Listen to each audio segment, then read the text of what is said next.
హైదరాబాద్లోని LB stadium యందు మధ్యాహ్నం 2 గంటల లోపు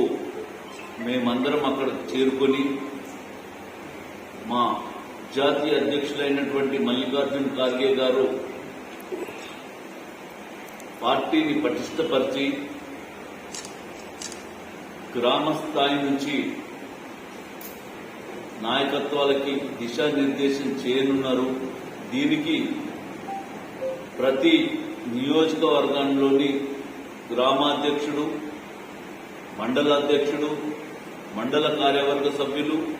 జిల్లా కార్యవర్గ సభ్యులు, ముఖ్యమైన నాయకులు మాత్రమే ఈ కార్యక్రమంలో పాల్పంచుకున్నారు. మా జాతీయ అధ్యక్షుడు ఇయ్యబోయే సందేశాన్ని మేము శ్రద్ధగా ఆలకించి తిరిగి స్థానిక సంస్థలు ఎన్నికలు నిర్వహించే అవకాశాలు ఉన్నాయి కాబట్టి ప్రజలకు మా అధ్యక్షుడు ముఖ్యమంత్రి గారు, రాష్ట్ర అధ్యక్షుడు మహేష్ కుమార్ గౌడ్ గారు, రేవంత్ రెడ్డి గారి సందేశాల్ని గ్రామానికి చేర్చి ప్రజలకు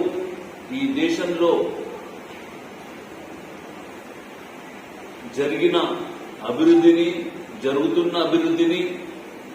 జరగబోయే కార్యక్రమాల గురించి, దేశ రాష్ట్ర పరిస్థితుల గురించి, ప్రతిపక్ష పార్టీలు చేస్తున్నటువంటి అబద్ధ ప్రచారాలు, ఊకదుంపుడు ఉపన్యాసాలు,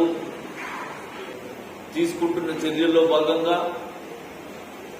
పలు మండలాధ్యక్షులకు, జిల్లా కార్యవర్గ సభ్యులకు, రాష్ట్ర కార్యవర్గ సభ్యులతో చర్చించి వాళ్ళను ఉత్సాహపరిచి ఏర్పాట్లను పరిశీలించడానికి ఇక్కడ విచ్చేయడం జరిగింది.